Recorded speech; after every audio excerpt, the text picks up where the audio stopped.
The mailboxes on Court Street have been hit yet again. How are the robbers stealing mail from these boxes, then taking checks, washing them, and changing the amount? We have an update on an all-too-familiar crime sweeping the region. A forum is held this week on the use of rodenticides and how they're disrupting the food chain. These boxes are supposed to kill pests, but some wildlife officials say they're also harming creatures that do a much better job at controlling the rat population. We'll tell you what we learned. And we have a new place to get our donut fix. Donut Villa is sure to help us all break our New Year's resolution made just a scant 6 weeks ago. But what a way to go. ACMi News starts right now. From McLennan Park to Spy Pond, from Poets Corner to the Mystic River, we have Arlington covered, giving you stories that count from people who care. Reliable, trustworthy, dependable. This is the nationwide award-winning ACMi News. Arlington police say suspects robbed U.S. Postal Service mailboxes on Court Street on Sunday night, February 12th, and made off with outgoing mail once again. Hello, I'm James Milan. And I'm Summer Maxwell. So glad you could join us. This heist began first in Weston, where police say a mailbox there was robbed. The suspect's car was reportedly spotted, but the driver took off at high speeds, making it unsafe for police to pursue. Then police say the very same driver pulled up in front of the post office on Court Street in Arlington, and the suspects broke into these outdoor mailboxes before taking off again. Arlington Police Captain Richard Flynn picks up the story from there. We came to our attention. We had a vehicle fleeing from the scene. We did get behind that vehicle for a short time, but high rate of speed, it made its way down onto the parkway, got out, heading towards Medford, out towards Route 93. We had to cut that off for safety reasons, but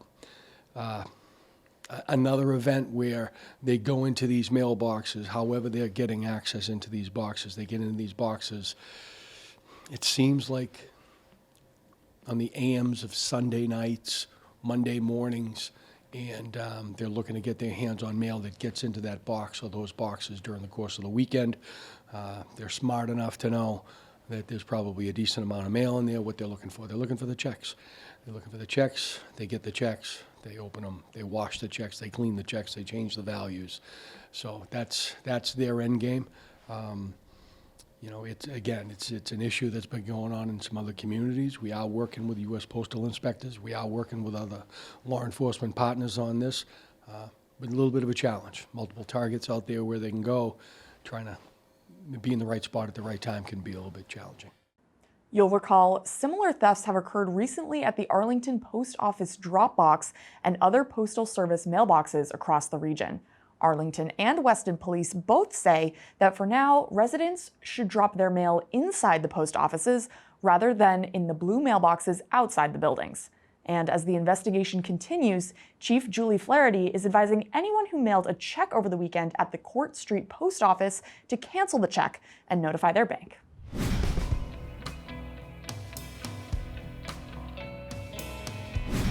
Dozens of concerned residents gathered at the Lexington Community Center this week to learn more about certain rat poisons and the adverse effects they have on our wildlife here in Arlington. This after a number of animals have died in recent years after ingesting rodents that ate the highly toxic rodenticides. Animals like eagles, hawks, owls, foxes, even household pets like dogs and cats. ACMi's news director Jeff Barnes reports these poisons do kill rats and mice, but at what cost?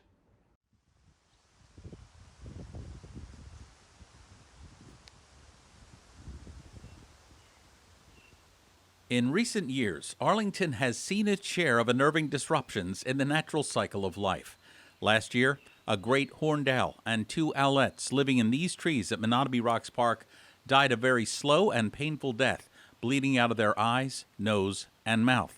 The surviving male owl then found a new mate, but it wasn't long before she also died slowly, showing the very same signs. This is just one of many examples of animals at the top of the food chain who likely preyed on rodents that ingested second-generation anticoagulant rodenticides, or SCARs, a very powerful rodent poison. And in the evening, they'd fly over to the restaurants in Boston. Which is why concerned residents packed this room at the Lexington Community Center on Saturday, February 11th, to find out how rodent populations can be curbed without escars, using other holistic methods that won't kill these majestic creatures. Those are our preeminent rodent controllers. They're the natural controllers of the rodents. And they're the apex of the food chain. If we eliminate them, what's going to take over with them? Basically nothing. The rodents will proliferate. They breed prolifically, and as such, we'll be overwhelmed. I've been noticing increasing questions with the recent deaths of the owls in Arlington, and before that, the bald eagles. And I do think there's increasing awareness compared to a few years ago, but people are still wondering things like, what are the alternatives? How do we get involved legislatively or in other voluntary ways to make a difference and an impact on this? These poisons, I don't think they should be around at all on the market, but they were never intended for extensive or long-term use. They were extended for short-term use when everything else has been exhausted to get a specific infestation under control, and then you're supposed to put them away. It was never intended to be on every block for months or years on end, and that causes a rat problem. I've actually seen rodents dead and dying around these bait stations because they've been drawn in by the bait itself. You may recall Town Manager Sandy Puller signed a new policy last month prohibiting the use of escars on all town-owned property, which includes buildings, grounds, parks like here at Menotomy Rocks Park, open spaces, and the public right-of-way. All town employees will follow this policy, as well as third-party vendors and contractors providing services at town-owned properties. I'm hoping that we can be a blueprint for other municipalities that are interested in taking similar actions. Arlington is leading the way in Massachusetts, if not the nation. California is doing a few things which are maybe a little bit more ahead of us, but certainly Arlington is really leading the way, especially in Massachusetts and especially in the other 49 states. I don't know of any other state in the country that has been as progressive as Arlington. There is no argument that Arlington's new policy prohibiting the use of escars is a start. But until the state and other municipalities get on board with limiting or banning the use of escars outright, it's not a matter of if, but when more tragic cases like this arise. For ACMi News, I'm Jeff Barnes. Wildlife officials say a single owl can kill up to 1,500 rats and mice a year. It's hard for any commercially sold poison to compete with that. There are several ways to rid the area of vermin using alternative methods, like proper waste management, the old clap traps, electronic traps, and targeted dry ice. Learn more about these methods and how you can get involved by going to savearlingtonwildlife.org. Again, that's savearlingtonwildlife.org. Arlington's town election is now set for April the 1st. 7 seats are up for grabs this year. 6 incumbents have already taken out nomination papers last month for 4 races. And in the past 3 weeks, 3 names joined the growing list of candidates. They are, for Select Board, John D. Leone. You'll recall Leone was the longtime town moderator here in Arlington. For School Committee, Jill Krajewski and Laura B. Gittleson. Jill told us this week why she is running for the school committee.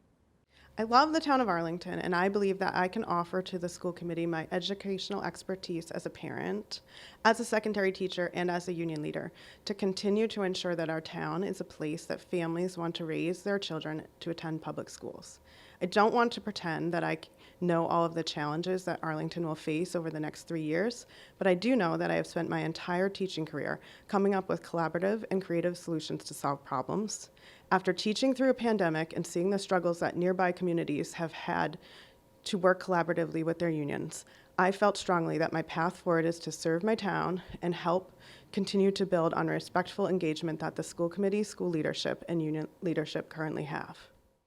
The other 6 people who took out papers on December 8th are Select Board incumbents Leonard Diggins, the board chair, and the vice chair, Diane Mahan. For School Committee, incumbents Liz Exton, committee chair, and Paul Schlickman.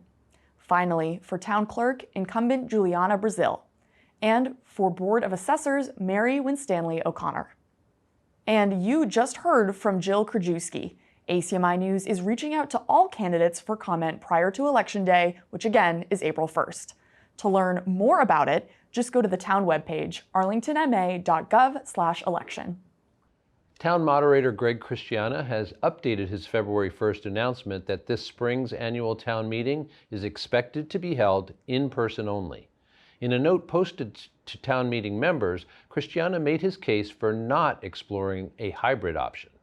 Christiana said, quote, "It is my belief that the vitality of town meeting as an institution will be strengthened by meeting in person this year.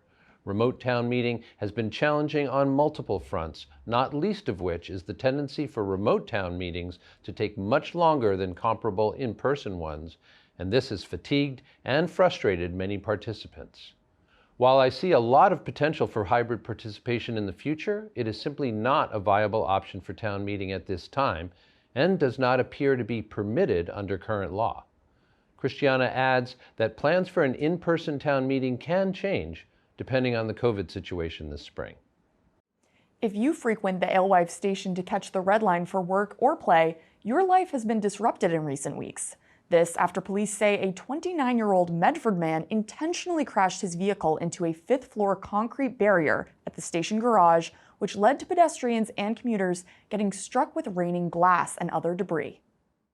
Transit police say the driver of a car that crashed through a concrete barrier on the roof of the MBTA Alewife station garage nearly 2 weeks ago and was left hanging directly above the main mezzanine of the station is now going to be charged in the crash. Police said the driver's actions were intentional and he was seeking to harm himself. The driver, who has yet to be identified, will be charged with operating to endanger and 8 counts of assault and battery with a dangerous weapon. They said in a statement that the male driver's actions caused numerous pedestrians and/or commuters to be struck with significant debris like glass and concrete, causing injury to at least one person. Alewife's Red Line service here at the station resumed Friday morning, February the 10th, with commuters accessing the platforms via the Russell Field Head House, which is roughly a 2-minute walk from the garage behind me. As of now, Level 5 remains closed, and there is no access to the lobby floor. About 1,200 commuters use the parking garage daily, and about 5,000 riders use the station daily, many of whom obviously are from Arlington. As things slowly begin returning to normal here, MBTA officials urge you to go to their website for the latest news and scheduling information and any changes that may occur. All you have to do is go to the MBTA website, mbta.com. Again, that's mbta.com. Reporting from the Alewife station in Cambridge for ACMi News, I'm Jeff Barnes. The MBTA has been putting passengers on buses to replace the Red Line trains. A child had to be hospitalized after being struck by glass after the crash. They were treated and released. Nearly 4 weeks ago, ACMi News aired a report about those Camp Lejeune ads that have been constantly running on TV, radio, and online. Those ads are hard to miss. And they claim if you were exposed to contaminated water at Camp Lejeune, North Carolina, you may be entitled to significant compensation. In our January report seen here, Arlington's Director of Veterans Services, Jeff Chunglo, told us those ads seem simple enough, but every case is different.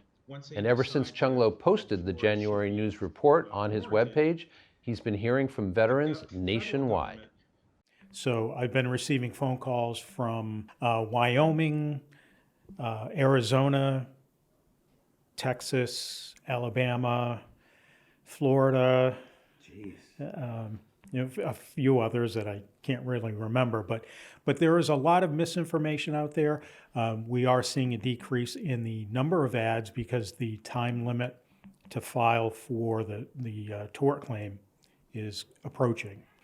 So the veterans are calling and they want to know if I'm receiving VA compensation now, should I file, or what should I be on the lookout for?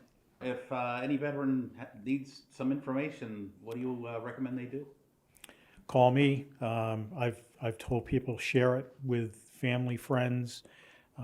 It's tough to find a place. If you Google Camp Lejeune water contamination, a gazillion law firms are going to pop up, but there's very little information on how this can truly affect and impact veterans and their families.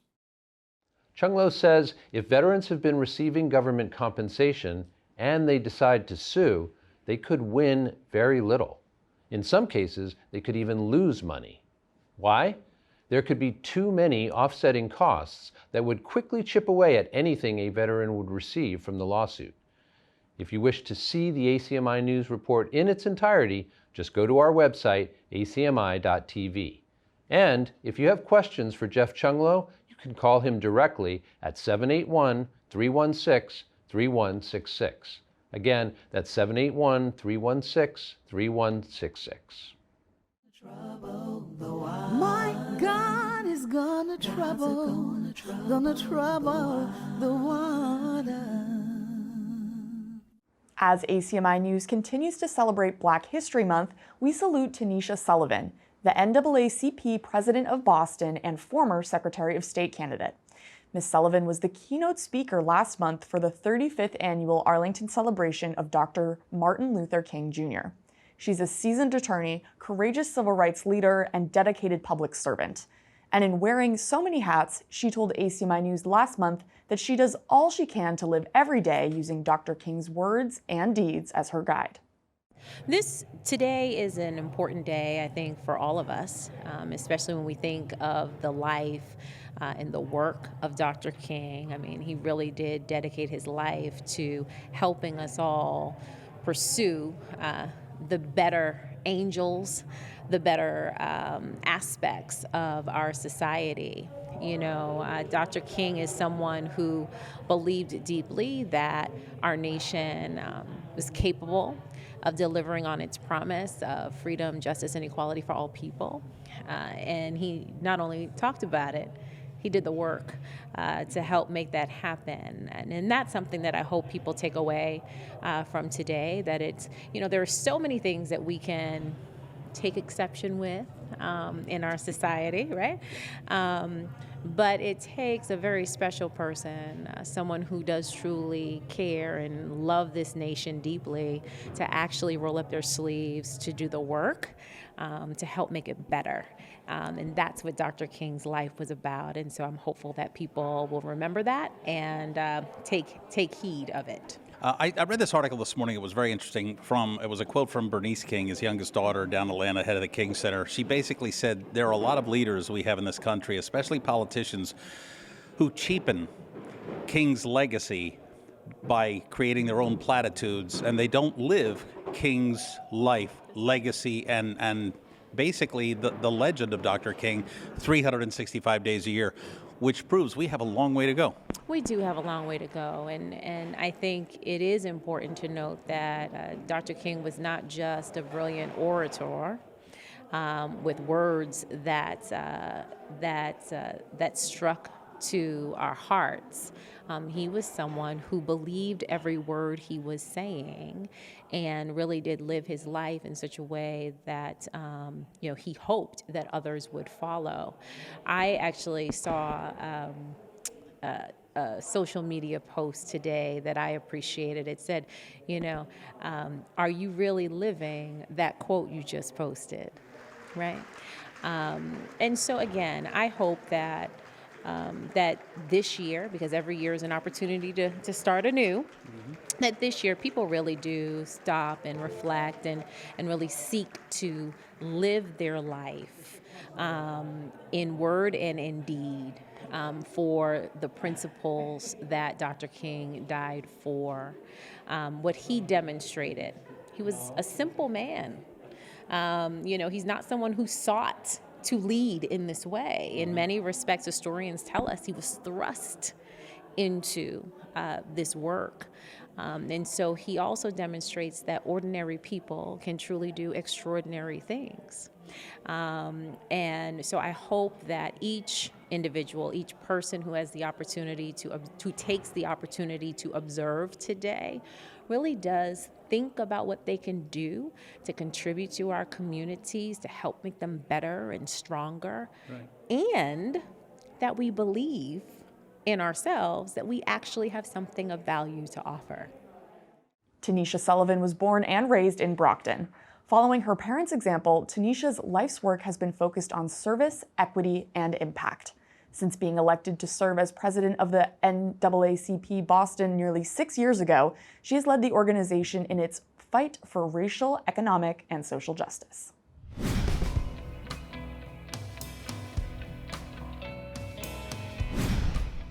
Well, you know, it may be cold outside, or supposed to be anyway, but in sports, the winter season is heating up. Let's go to our sports reporter, Owen Tambor, for the latest. Owen? Thanks, guys. Hi, everyone. I'm Owen Tambor, and welcome to this week's ACMi Sports Update. Arlington High School boys basketball's 6-game winning streak came to an end Friday, February 10th, as Reading High School's zone defense stifled Arlington's offense. They fell 60-58 in overtime. The boys followed up with a game against Woburn Tuesday, February 14th in dominant fashion, 82-40. On the ice, Arlington High School girls hockey has gone 2-1 in their past 3 games, with the most recent win 3-2 against Belmont Wednesday, February 15th. They are set to face off against Reading Saturday, February 18th. Arlington High School boys hockey also is 2-1 in their past 3 games, with the most recent matchup winning 6-1 against Belmont Wednesday, February 15th. They're set to go up against Woburn Monday, February 20th. For all of Arlington High School sports, the push for the playoffs is really starting to heat up. That's a look at Arlington sports highlights for this week. Head on over to acmi.tv/sports or the ACMi YouTube page to see all AHS matchups in their entirety. I'm Owen Tambor, and I'll see you back here next week.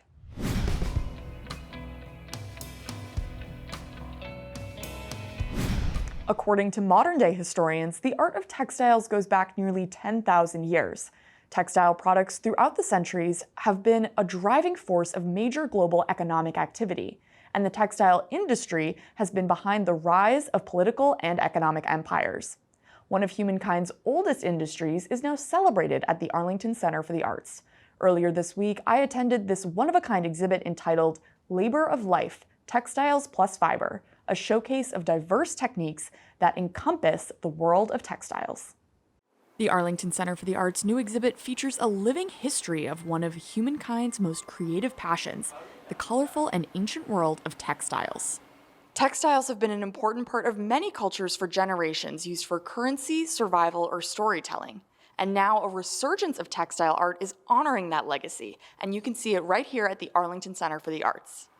And overseeing this celebration of color and texture is exhibit curator and textile artist Christina Goranson. There's so much in the fiber arts realm, and I just really wanted to do a show where I highlight, not all, it's impossible to do all, but many of the different forms of fiber art, from weaving to needlepoint and some felting and basketry and paper pulp. You know, I just wanted to kind of bring together great work in all those different sort of mediums within fibers.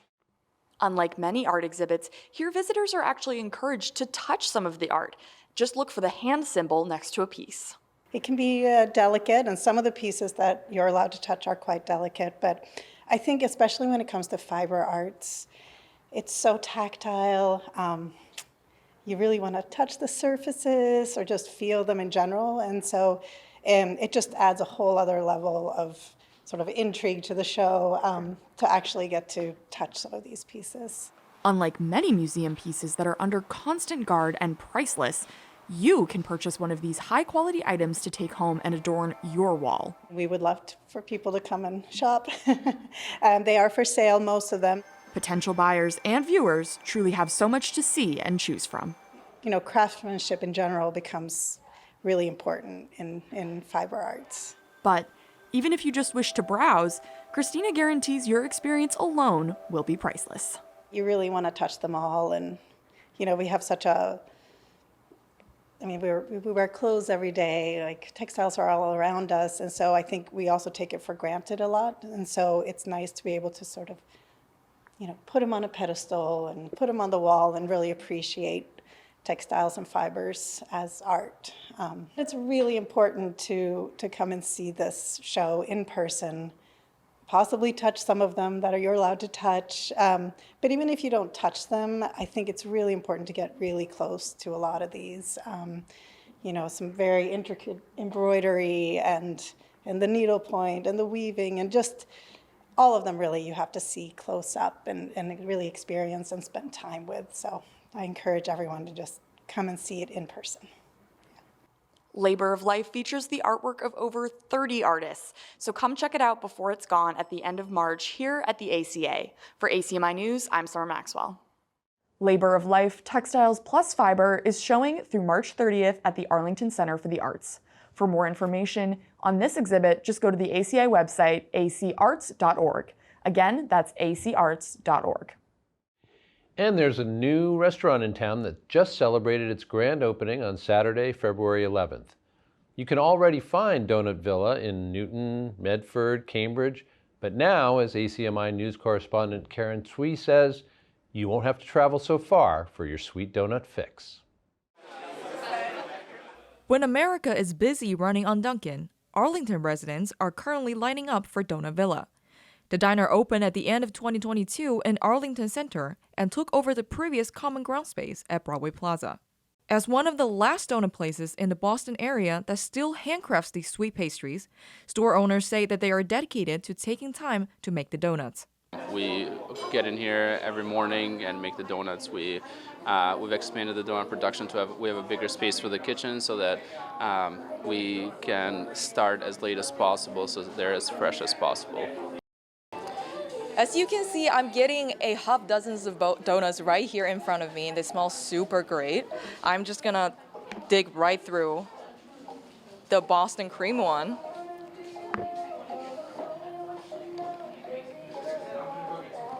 It is very fluffy. The icing is sweet, but not so sweet. I really, really love it. The owner actually recommended some combinations of donuts and alcohol, but I'm not having my ID today, so I'm only getting donuts, but it is really good. Yes, you heard it right. Donut Villa does offer alcohol. It's up to you to determine if a sweet wine smoothly washes down a Boston cream. If you can't choose, the owners have already come up with a creative and delicious pairing. The peanut butter chocolate coffee stout, that pairs perfect with the Boston cream. Like, it really goes very well. And then some of our traditional ones, like the hazelnut, is a really good complement, which is like our take on a Boston cream with the hazelnut top. And that goes with and it is a nut-free beer, but it just goes really well with it. We also, I would say, the New England style IPAs, being like the juice bombs they go really well with our lemon meringue donut that we have and everything like that. So like I said, we have all these different beer pairings to go with it that we can offer. With the owners expanding their menu to include full breakfast, lunch, and dinner, a bar only seems appropriate.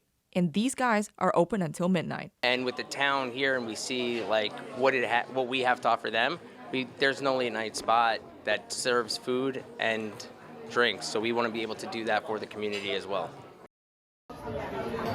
These customers agree and say Donut Villa offers a better experience than many other typical donut shops. They have a lot to offer. They have a good time at night. They have an amazing breakfast that I just found out about, and they have an awesome brunch service, and the staff is incredible. Yeah, it's like a 5 out of 5 stars. I mean, I came here, they have mimosas on tap, which you don't really see around these places. The restaurant can accommodate up to 195 customers and is actually the 4th Donut Villa store, in addition to locations in Newton, Cambridge, and Meldon. So if you have yet to dine here, check it out. They say the waitstaff will treat you right on Broadway. Reporting for ACMi News, I'm Karen Tsui.